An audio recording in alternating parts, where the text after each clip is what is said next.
Halo semua, balik lagi di channel Toraokun. Sebelum pembahasannya dimulai, silahkan klik tombol subscribe dan aktifkan lonceng notifikasinya supaya kalian gak ketinggalan info dan teori terbaru dari Mimin. Kalau udah, terima kasih.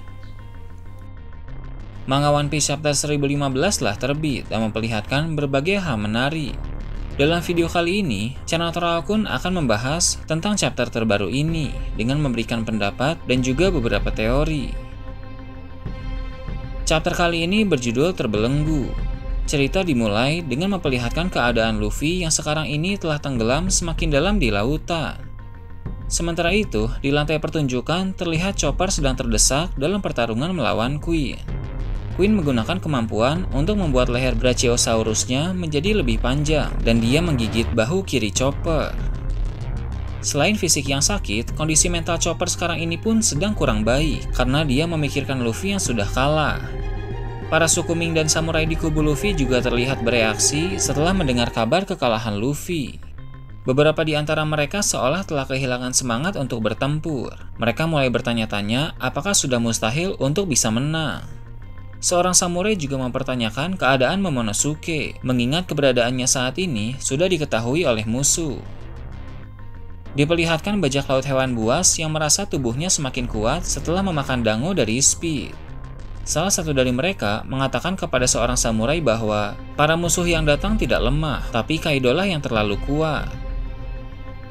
Setelah itu, fokus cerita beralih ke tempat di mana Sanji, Zoro, Izo, dan Kawamatsu berada. Mereka sedang dalam perjalanan menuju ke lantai pertunjukan, dan hal lucu juga terlihat di mana Sanji menggunakan tubuh Zoro sebagai pemukul untuk menyingkirkan para bajak laut hewan buas. Kembali ke Chopper dan Queen, diketahui ternyata dari tadi Queen hanya sedang bermain-main saja dalam pertarungan melawan Chopper. Tidak jauh dari mereka, Perospero terlihat mulai melontarkan banyak anak panah yang terbuat dari permen. Teknik yang Perospero gunakan bernama Candy Shower, di mana banyak sekali anak panah yang meluncur ke arah orang-orang di sekitar lantai pertunjukan. Sementara itu, Queen mulai lebih serius untuk melawan Chopper, di mana dia memunculkan taring-taring mekanis untuk menggigit Chopper. Chopper tampak kesulitan untuk bergerak, sehingga dia tidak akan sempat untuk menghindari serangan Queen. Untungnya, Sanji tiba tepat waktu, sehingga Sanji langsung menendang Queen menggunakan Double Jumbo. Tidak sampai di situ, Sanji melanjutkan serangan dengan memakai teknik rotisserie yang membuat kepala Queen berputar. Itu adalah tindakan yang sangat bagus, karena kepala Queen yang berputar itu memblok panah-panah permen dari Perospero, bahkan Queen secara tidak sengaja menabrak Perospero sampai terlempar. Orang-orang di sana pun selamat dari serangan Perospero. Sanji berkata bahwa dia bersyukur Chopper bisa bertahan, tapi Chopper masih saja menangis karena memikirkan kekalahan Luffy. Sanji pun meminta Chopper untuk berhenti menangis, kemudian Sanji memberikan Zoro kepada Chopper untuk diobati. Mungkin bermaksud mengejek, Sanji bilang jika Zoro sembuh, dia setara dengan 10 orang, di mana Zoro langsung terbangun dan mengoreksi perkataan Sanji dengan bilang bahwa yang benar itu kekuatannya setara dengan 2000 orang. Sanji juga bilang dia akan melawan Queen, dan Queen terlihat marah saat melihat Sanji. Queen juga mengatakan soal Sanji yang merupakan anak dari Vinsmoke Judge. Sepertinya, Queen mengenal Judge secara pribadi, di mana pada masa lalu mereka pernah bekerja sama karena sama-sama seorang ilmuwan. Jadi, Queen ini akan menjadi lawan utama yang cocok untuk Sanji. Para samurai heran melihat semangat bertarung Sanji masih tinggi, padahal kapten mereka telah kalah. Marco yang melihat itu pun berkata, "Inilah alasan kenapa aku menyukai mereka."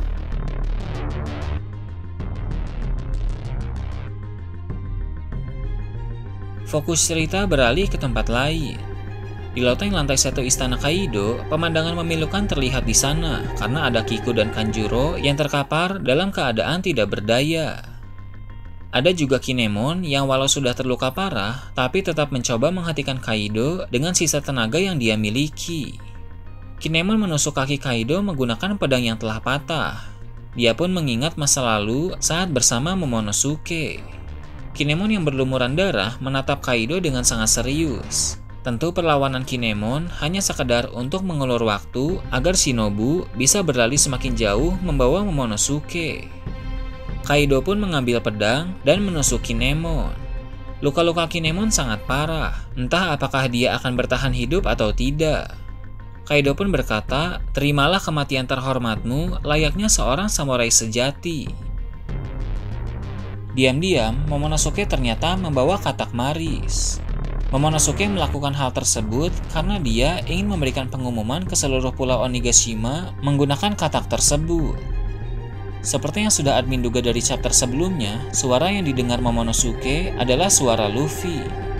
Momonosuke pun mulai memberikan pengumuman yang berisikan tentang Luffy masih hidup. Dengan mempertaruhkan namanya, Momonosuke bilang Luffy pasti akan kembali. Karena itulah Momonosuke memohon agar semua orang di pihak mereka yang masih punya tenaga untuk tetap bertaruh. Momonosuke ingat dengan jelas suara Luffy yang berkata bahwa Luffy pasti akan mengalahkan Kaido. Setelah mendengar semua itu, semua orang di sana pun kembali bersemangat. Setelah memberi pengumuman, Momonosuke mulai terdesak bersama dengan Shinobu karena Kaido semakin dekat sedangkan di belakang mereka ada dinding batu. Kaido bersiap untuk menyerang memakai gada besi, tapi Shinobu memakai kemampuan Juku-Juku no Jutsu untuk melubangi dinding batu dan melarikan diri dari pulau Onigashima.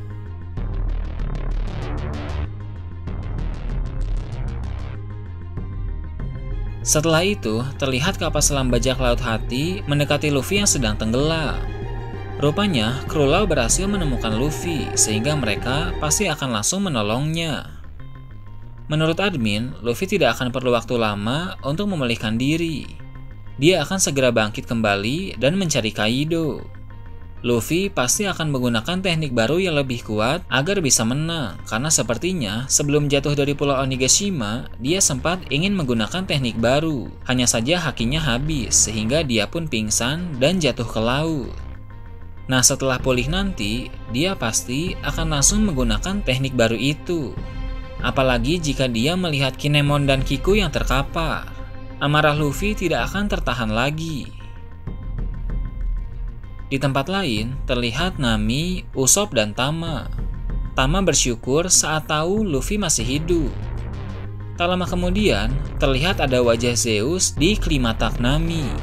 Hal tersebut menandakan Zeus entah bagaimana caranya berhasil bertahan hidup dan akan menjadi milik Nami. Dengan begitu, kekuatan Nami pun pasti akan meningkat drastis bersama dengan Zeus. Sementara itu, di tempat Kid dan Big Mom bertarung, Law muncul. Kid menganggap Law akan mengganggunya, tapi Law meminta Kid untuk bersikap dewasa karena daripada berselisih, lebih baik mereka berdua bekerja sama untuk melawan Big Mom. Dengan begitu, kolaborasi Kid dan Law akan menghadapi Big Mom dengan sekuat tenaga.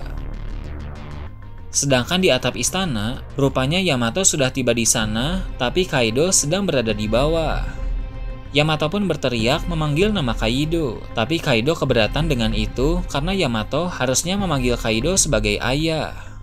Namun, Yamato dengan tegas berkata, dia datang untuk mematahkan rantai ikatannya dengan Kaido. Tentu bisa dilihat Yamato berniat menantang Kaido, dan sebagai orang yang tidak akan menolak tantangan, pasti Kaido akan segera naik untuk menghadapi Yamato. Pertarungan antara ayah dan anak ini cukup menarik, karena kita bisa melihat perbedaan kekuatan antara mereka berdua.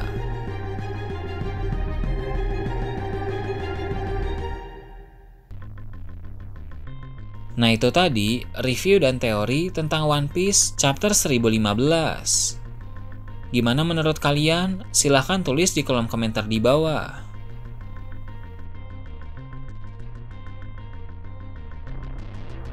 Oke, segitu aja untuk pembahasan kali ini. Jangan lupa like, share, dan subscribe untuk video menarik selanjutnya.